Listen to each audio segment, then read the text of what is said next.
This show is about your mental health. While it's supported by the pillars of positivity and hope, if you find yourself in crisis, please reach out for help.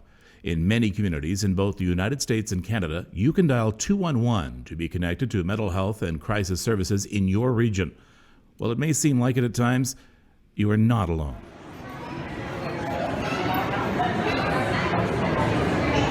Every year, mid-November, it happens. I'm walking in a mall or a store, and I hear it. My first Christmas song of the season. And with that begins my holiday anxiety, to go along with the rest of the anxieties for the year for me. It's been that way for as long as I can remember. Each year I do try hard to find some magic in this most magical time of year. It can be tough, but it happens. But 2020 promises something different for all of us. It is going to put our anxiety, our stress, our entire mental health to the test. No Christmas parties, families and friends separated. So we're going to search together, starting today with this podcast and throughout the month of December. I want to give you a toolkit to work at your depression, your stress, your anxiety this Christmas season. Join me as we put some merry back into Christmas right now on The Happy Molecule.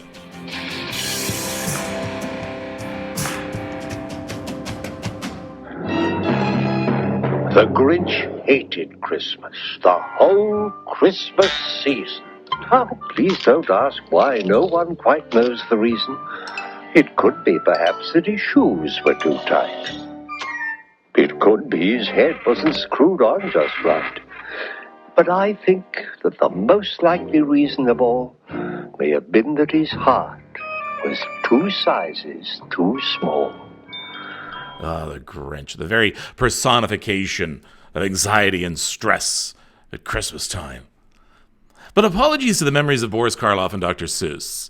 Perhaps it wasn't because his shoes were too tight or his heart too small. Maybe the Grinch had not been diagnosed. Maybe the Grinch was suffering from depression. He had been ostracized, we learned as a child. He lived alone, very alone. All things that contribute to mental health issues. By the way, thanks to Warner Brothers for the Grinch. For those who are new to this podcast, welcome. The Happy Molecule refers to the hormone dopamine that our body uses to give us pleasure and hope. I'm your host, Kevin Frankish. I live with depression and anxiety. It's my hope that these episodes bring you hope and ease any anxiety or depression you may be living with, especially at this time of year, right?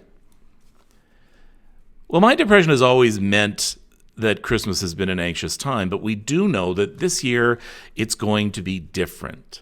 The keystone of Christmas is togetherness.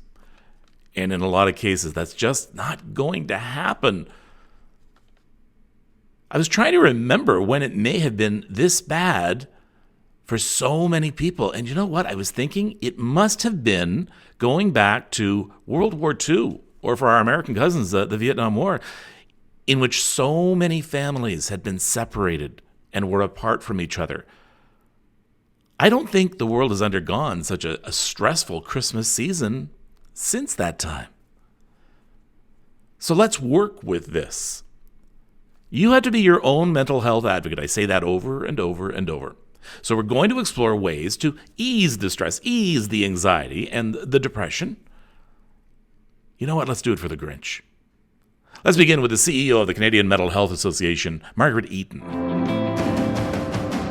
The holiday season places so much pressure on people, and this year it's going to be so strange for many of us to be in our tiny bubbles and trying to follow all of the rules when we really want to be with our family and friends. I have always been a little more stressed out about the holiday season. Christmas is not my favorite time of year. Mm-hmm. And so the time when you're in a mall or in a store and you hear that Christmas song, or you see Christmas decorations, or anything like that, it does tend to bring my anxiety level up. And this season, it's going to be twice as bad for many, many people because of isolation.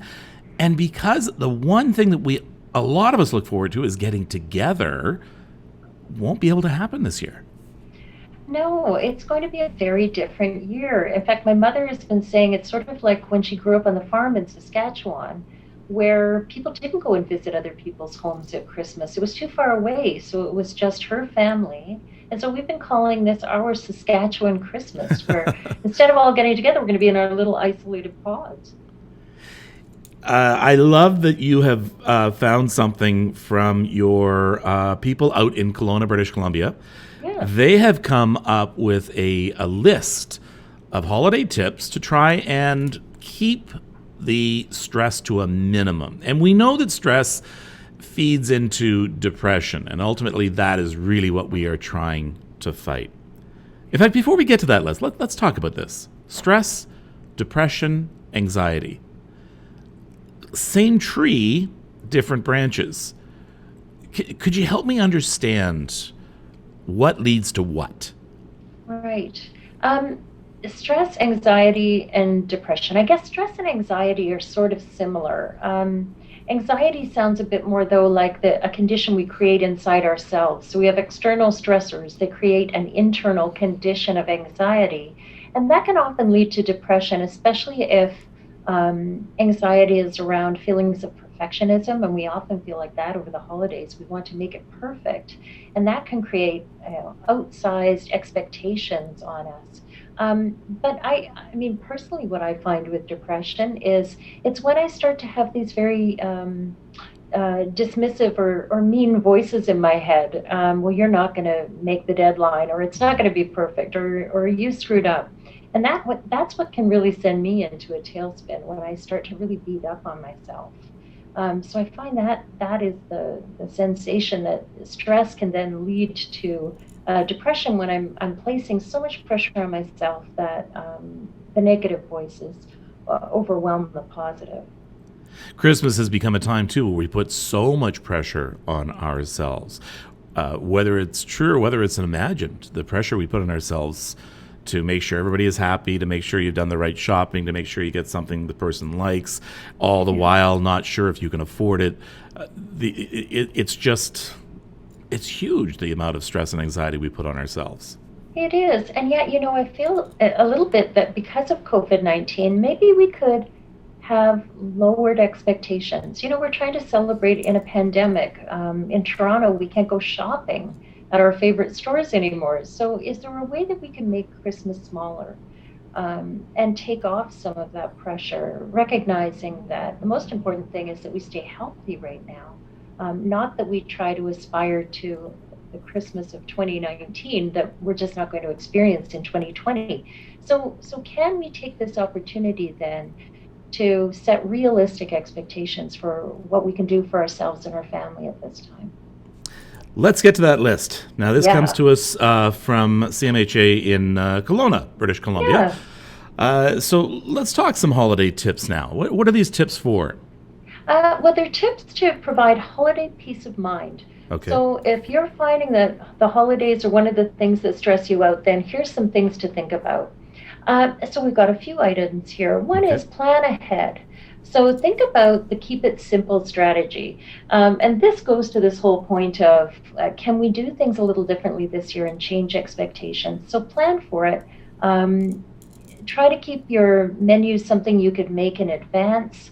Decorate, cook, shop, whatever you need to do. Do that far enough in advance so that you can actually relax and enjoy whatever you have planned for your holiday time together. And we go overboard on dinner. Turkeys are the worst thing to cook because there's no such thing as a set time for how long it takes that turkey to be ready. Here's my little tip that goes along with that then. There are, and I know people are going to go poo-poo or, but you know what I get? I get one of those all-in-one turkeys that's already stuffed. And I know I go as far as just to get the one that has no bones and you just cut it. Okay, yes, it is not mom's or grandma's turkey. but you know what? I throw it in the oven from frozen. It tells me how long to leave it in there. I take it at exactly the time, and it's ready. Done. Zero zilch. Okay, it won't be as good, but you know what? I think the lessening of the stress and the anxiety is worth it. Exactly. Keep it simple. Yeah. And yeah, make it predictable. Do as much as you can in advance. I think that's a great idea, Kevin. Okay, let's get to the next point on this list. As much as possible, organize and delegate. So rather than feeling the pressure of, it's all on you, get your whole family to join in. If it's gift wrapping, decorating, baking, are there other things that you can delegate with this idea that it doesn't have to be perfect? It could just be fun. So don't feel like it's all on you to make the holiday the special occasion. Share it out. That's a really good idea. And the sign of a good boss who delegates, right? Exactly, yeah. Okay, what's next? So one of the things we recommend is beware of overindulgence. So having too many glasses of eggnog or holiday spirits will give you a mood lift, but then you can find that you drop lower than you were before. Sweets can make you feel lethargic, so try to remember to eat well, keep exercising, and getting a good night's sleep to help maintain your holiday peace of mind and to avoid those winter blues, that onset of possible depression. And we're not moving around as much as we did. So this season, this year, overindulging could really take maybe even, a 30%, 40% more of a toll on our bodies. Absolutely. Our bodies are already stressed. Chiropractors and physiotherapists are saying that they're already seeing the impact of people not having an ergonomic workspace at home. So we're hurting a little bit right now. So it's good to keep that in mind and treat yourself well, which maybe doesn't mean extra quantities of eggnog. Okay. What's the next one? Stay within your budget. So finance can be a huge source of stress, especially at the holidays, where there's all of this pressure for us to spend more. So, what I wonder about is, could we maybe not buy gifts for everyone, but make a donation? This is a time when there are so many people who need help and support. Maybe it's a different kind of gift giving this year. Maybe it isn't buying a lot of things to unwrap online, but giving people things that they could eat or drink, things that you could consume, the consumable gift. Calling someone, having a physically distanced visit, or writing a card to tell someone how important they are to you can be sometimes more meaningful than a gift. We quite often spend money we don't have because we feel that pressure, right? Right. And especially now with a lot more people who are not working or not working full time. Right. And it's tough enough to make ends meet. And then they see all the commercials, they see all the ads, they hear about all their friends and that who are buying this and buying that, and they just feel compelled to. Right. And we shouldn't, to get back to my mom's Saskatchewan Christmas, she was telling me that there was one year, it's during the Depression, where she and her brother whittled a wooden spoon as a gift for their mother. In simpler times, that would have been a lovely gift, right? So I would love that. I would keep that in my kitchen, right? I love that. How wonderful. So, what are the ways that we can be creative without spending a lot of money? It's really not about the money, as the Grinch Who Stole Christmas has told us. That's right. I must stop Christmas from coming. All right. Have you got another one? Yeah. Remember what the holiday season is about for you. So it's just a reminder that it's really about sharing, loving time spent with family and loved ones. So think about creative ways that you can still celebrate those traditions, even if you can't be all together. And remember not to take things too seriously. Fun or silly things to do, games or movies can be fun, playing with pets. We're looking at doing a Zoom family call where we'll have a scavenger hunt and maybe a bingo, and we'll show photos. So, what are other ways that you can get together, even if you are at a distance, that keep that social connection in mind as the most important part of the holiday? You could even watch a movie together. You could watch Christmas Vacation together over Zoom. exactly, over Zoom. Yeah, Yeah, I mean, there's I think especially if you're going to be watching something off your computer with Zoom, you can share the screen, so you can actually watch it on the screen with everyone, or you could watch my favorite Christmas movie, Die Hard.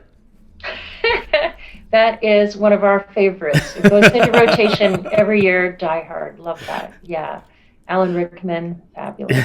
Yeah, yeah. Now, as if Christmas isn't bad enough, we have New Year's to contend with.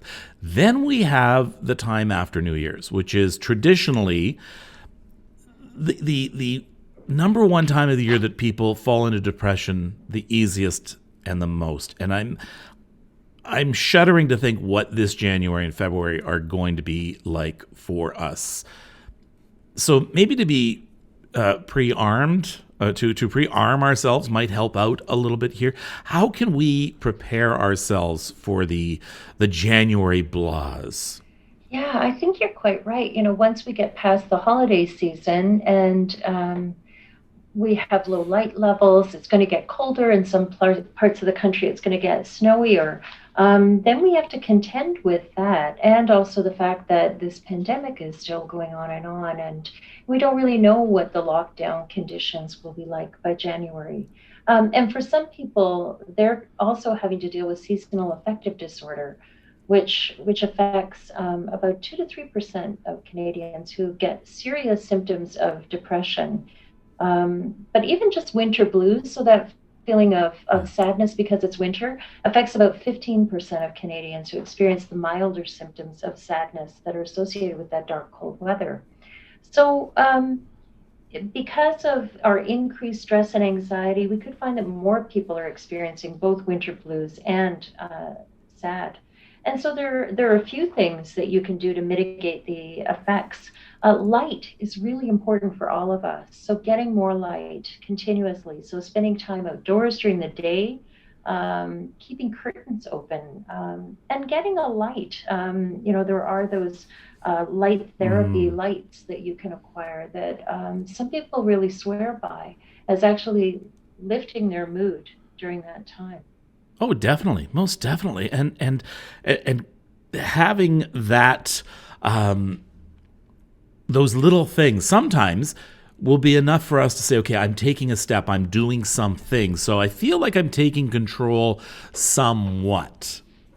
Yeah, and it is a lot about feeling that you have control, because that is one of the things that can send us spiraling into low mood, is feeling like everything is out of our control when it really isn't. There are things that we can do to mitigate that low feeling, and a big part of that is that social connection, maintaining contact with other people. So I think that's one of the things that is so difficult right now when we think about our connections that we had, where you could meet outside for a walk or sit outside at a cafe. And so trying to find those other ways to be with each other, which maybe mean bundling up more, wearing appropriate clothing and getting outside. We've always, we know we have to be concerned about our own mental health. We have to watch for our signs of depression. But at the same time, we also should be watching out for our loved ones and other ones, especially if they're alone, especially seniors. What do we need to be watching for with other people? Right. Well, I think if you've had some regular contact with someone and then suddenly you're not hearing from them in the same kind of regular way that you might have, that is a time to check up on them to find out how they're doing. And when you ask them how they are, try not to just ask, "Oh, how are you?" in that way that often solicits the response, "Oh, I'm fine," because that is typically how we respond as Canadians. But take that moment to ask, "How are you really?" And see if you can probe a bit. Are you eating? How's your sleep? How are you feeling? This pandemic has me stressed out. Are you feeling stressed? To just find out if that person needs more support and needs more help from you or others to battle the feelings of stress and loneliness that perhaps we are all feeling. I am thinking about seniors now that I've mentioned that, because for many seniors, Christmas time has always been at least that one time of year where they can get together. Maybe they don't see their loved ones as much as they want to during the year, but at least at Christmas time, they were able to get together. And they were able to reminisce over past Christmases. And for some seniors, that won't happen this year.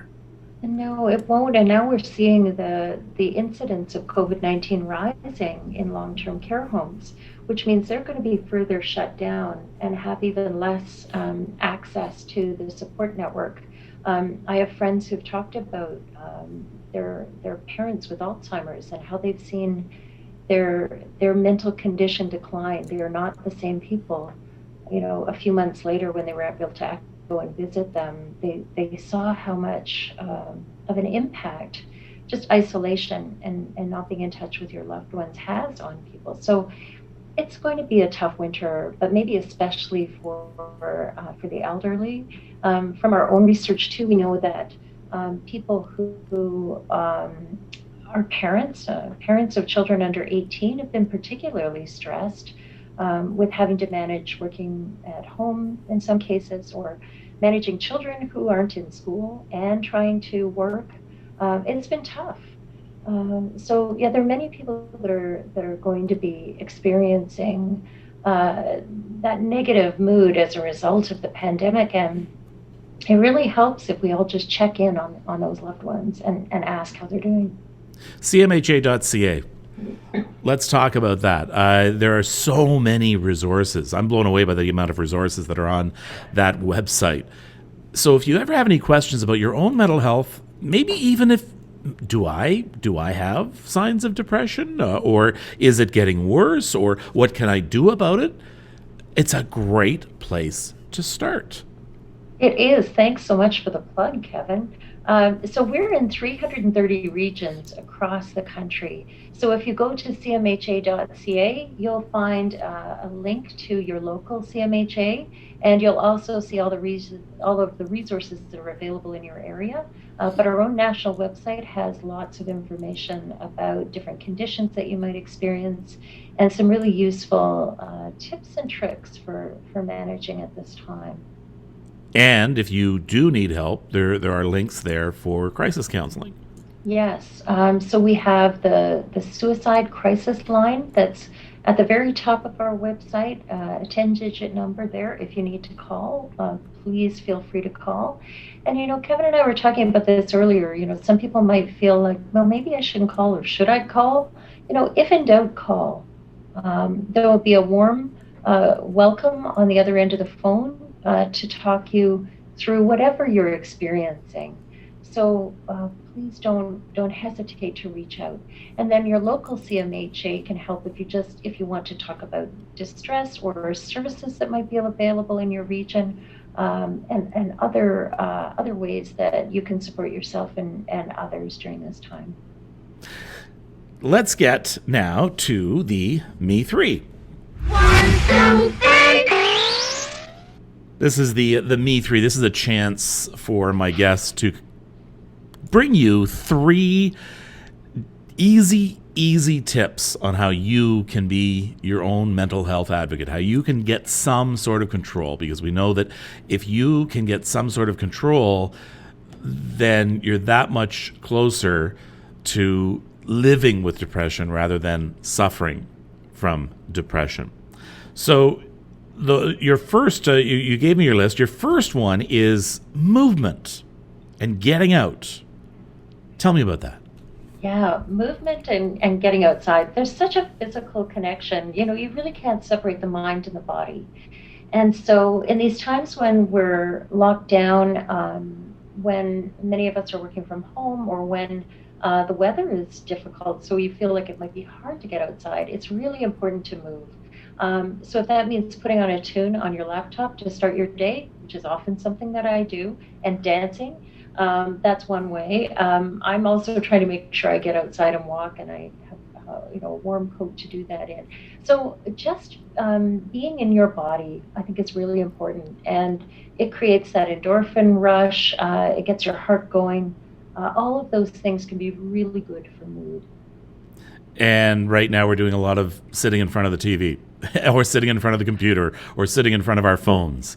Yeah, exactly. And they say sitting is the new smoking. We just got to get up and move. All right, your next me three is connection, and we've talked a little bit about this, but making connections. Tell me more about that Yeah. and the importance of that. Yeah, I think some of us have sort of taken for granted how much connection we would make in a day. Even just talking to the grocery store clerk or, your friends at work, yeah, meeting people for dinner. When we can't do a lot of those things, it means we have to take extra effort to make sure that we're connecting with people because humans are social creatures. And having that connection with other people is definitely a thing that will boost your mood. So take that time to have a quick phone call, a Zoom call. It's been fun to use Zoom, I found, with my own family and friends. In some ways, I feel like I'm seeing people more because I might have only been able to meet in person, a couple of times a year, but I have one friend who I get to see once a month now because we're doing it on Zoom. So take advantage of the technology. In some ways, it has real advantages, and it could actually increase the frequency with which you see the people you love. Yeah, and don't be afraid of the technology either. I mean, there's Zoom, Yeah, there's Google Hangouts, there's FaceTime. I mean, it goes yeah, on and on and on. There is Skype.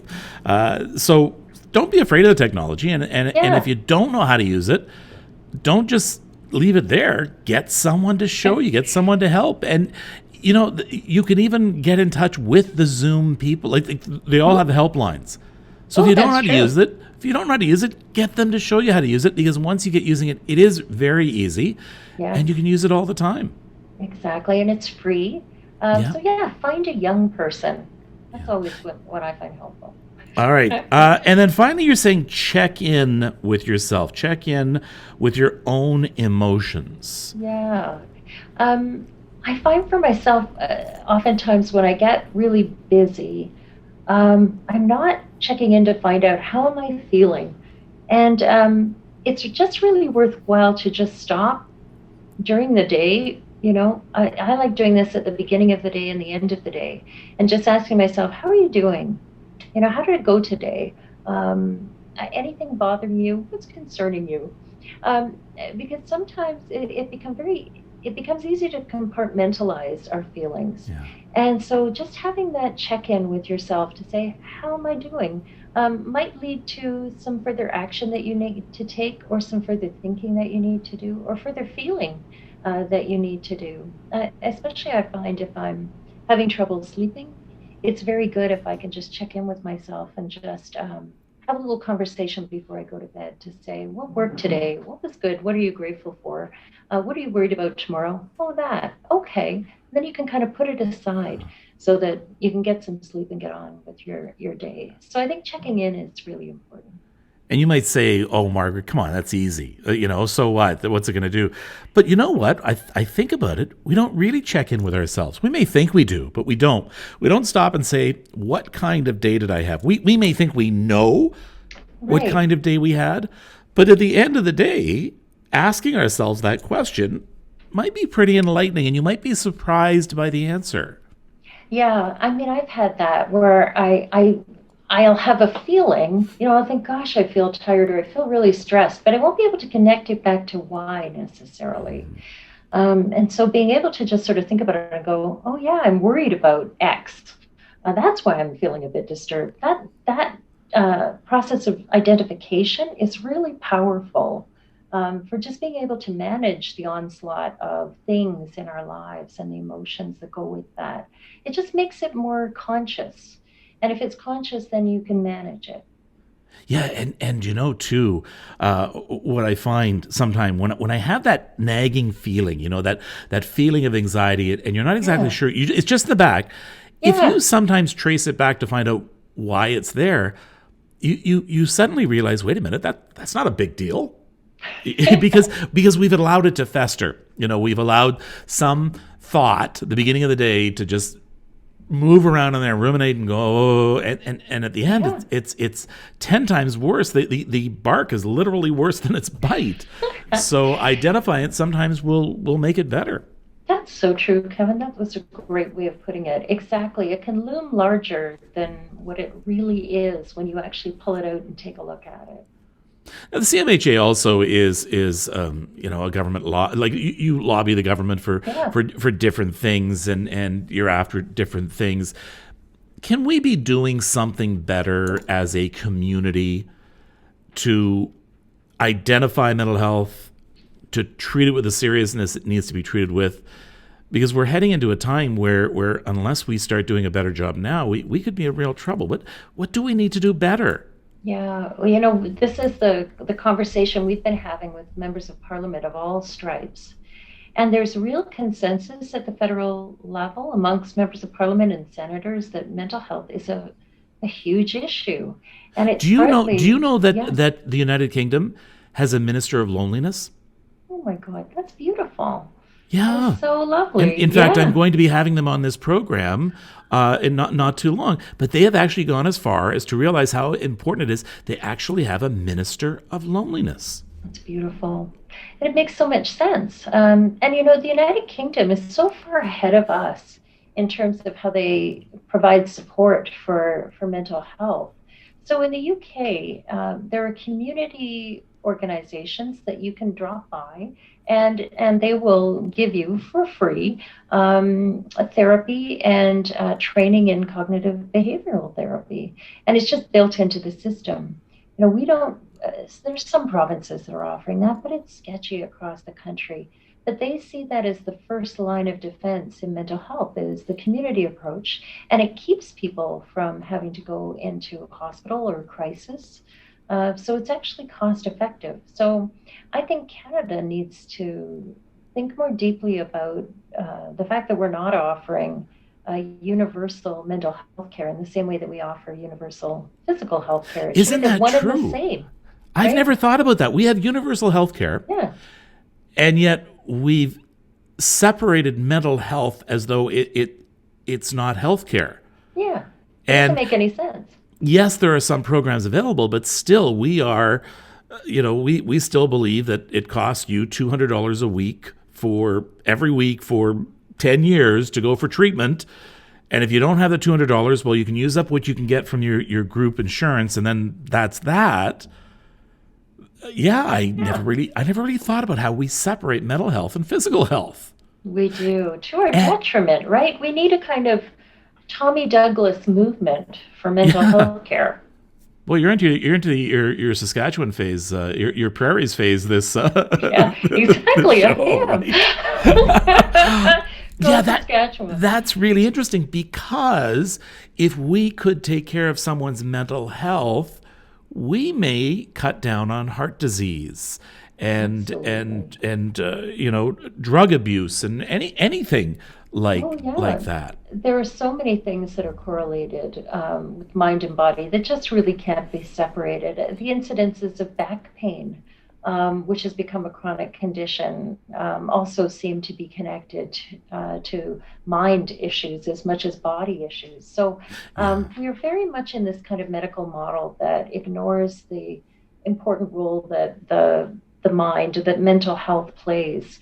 And we do that to our detriment. We're just very far behind. When I was in Germany, I guess 2 years ago, I met a young man who was leading us on this tour. And I said, well, you're a dancer. Why are you not dancing? Why are you working at the Goethe Institute? And he said, well, I had some mental health issues. And so I got full care here in Germany. And they paid for my therapy, my treatment. And I got a wage subsidy so that I could not work while I was pursuing treatment. And he said, I'm doing much better now, and I plan on taking up my career. And I just thought, why don't we have that? That's fantastic. Now, we are doing a little bit better. I mean, before PTSD, seasonal affective disorder, that was all just hooey. We always thought that was. So, we are doing a little bit better. We are in terms of stigma, for sure, Kevin. But to your point, who can afford $200 a week for a psychotherapist or a psychologist? It becomes a real issue of the haves and the have-nots. And many corporations are stepping up, which is quite lovely. Some places are offering $5,000 a year for mental health care, with that idea that you need to see someone once every week or 2 weeks. But very few people have those kind of benefits from their provider. And why shouldn't it be part of our regular healthcare system? I mean, even the fact that you can't get that sort of treatment through our system stigmatizes mental health care. It should be just something that everybody has access to. All right. CMHA.ca. That is the place to go for help, for information, for resources, whether or not it's for you or for a loved one. Right. All right, Margaret Eaton, thank you very much for this, and I wish you a very peaceful and happy holiday season. Thank you. I wish the same for you, Kevin. Keep it small. Keep it Saskatchewan style. So you're sitting on your couch and you smell something burning in your house somewhere. Do you just sit there and just say, it is what it is, nothing I can do? No. I can guarantee you, you get up and you look and you search, and you don't stop searching until you find the source of that burning odor, and then you rectify it. You fix it, whatever it is. Same thing with your mental health. But the problem is, a lot of us do end up sitting there and saying it is what it is, and we let it burn. So this month, I'm hoping to give you some tips like the ones we just heard from Margaret. I want to give you some tips that helps you get off the couch and search on how to fix the problem. Now, one incredible way to help out is by giving of your time, giving money. And I looked around for an organization that I could team up with this year that would be just the prescription. And I found it. Holiday Helpers. Holiday Helpers has been around for 23 years. It was started by a high school student, Sarah Rutka, and her sister, who was a university student at the time, April. And they started this organization at first just to help one family that had lost everything in a fire, and they wanted to make sure they had something for Christmas. So they got them a tree and raised some money. And then it just snowballed from there. So today they help hundreds of families by providing them with a Christmas tree and all the trimmings, with money for a Christmas meal and more food, with necessary items, and with presents for kids, and they deliver them. They can be wrapped, unwrapped presents that they give to them as well. A great group. And I want us here in the Happy Molecule to help support this group. It's holidayhelpers.org/donate if you want to donate. Here's Sarah. So we have a lot of families who have left domestic abuse, who fled, and all they're trying to do is make a better life for their kids, start a new life, make it normal again for them. So they've left an abusive situation. We do have a lot of families that are new to Canada. So they've arrived in Canada in the last year during COVID. And so they're fleeing their home countries. A lot of times we hear stories of them fleeing prosecution or political turmoil that's going on in their own country, and they've come to Canada in the middle of COVID, and they're very isolated. They're not able to work. They're living in very poor circumstances because they're new here. They have English is not a first language, and they need a little bit of help. They're heading into their first winter in Canada, and they need some support, and they need a little bit of a hand up, and that's where we come in. Has there been a particular story that has just, brought you to tears or warmed your heart? Yeah.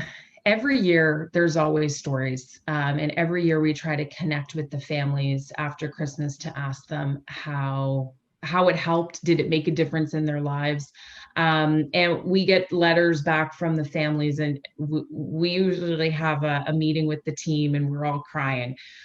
There's a few stories. We had last year, we met with a mother and a father. They had a baby and a kindergarten age child. And I think they came from they came from Africa. I forget the country, but they were very well educated in their home country. But of course, they came to Canada and they weren't able to find work. So they were living in a very small basement apartment. He had to work for minimum wage in a bakery. She stayed home with her children. And so at minimum wage, he was barely making money to buy just rent and food. And so it was starting to get cold. They knew a holiday helpers package was coming, but at the beginning of December, they hadn't received their package yet. And we had had a snowstorm. So mom was taking the baby and the child to school, wrapped in blankets and sweatshirts, but it was really cold. And so they had gone to Walmart and picked out a jacket that they wanted, a snowsuit for the kids, but they couldn't afford it. The dad was like, I don't have any money. We either buy groceries or we buy this snowsuit. So they chose to buy groceries. Well, 3 days later, we actually showed up with the package, and it ended up being the exact snowsuit that they had picked out at Walmart. So they were so happy. They were crying. They called us afterwards and just said, thank you. It was such a relief for them to be able to send their kids, their little kindergarten child, out to school with a snowsuit that they just couldn't afford. They didn't have it. And so it's heartbreaking for us, living here in Canada. We're so lucky and we have so much, just to know that there's people out there that can't even afford a winter coat to stay warm for their little kids. And they didn't even care what they got. They just wanted their kids to be able to go to school and be warm. And, yeah, we actually had another story of a lady today. She was actually helped by holiday helpers about 15 years ago. So she was a little girl and her mom had fled her husband. It was an abusive relationship and it was just her and her mom, and they were starting out. And anyway, she's come back now to volunteer. She's now an adult, and she just talks about how much that Christmas was so special for them. She got a Barbie and a new snowsuit. And she just remembers that Christmas as being such a magical one. Her mom was so happy that Christmas. I guess previously, she had some tough Christmases, and she was just so happy. And she would, now that she was an adult, she wanted to give back. And so she came back to Holiday Helpers, and she's wraps in her warehouse a couple days every month. So yeah, there's some really great stories of giving back. holidayhelpers.org/donate. holidayhelpers.org/donate. It's going to be a tough season, especially for those of us who have found Christmases in the past to be tough. But we're going to get through it together. We're going to take this journey together. I invite you to download and subscribe the podcast, especially in this month of December.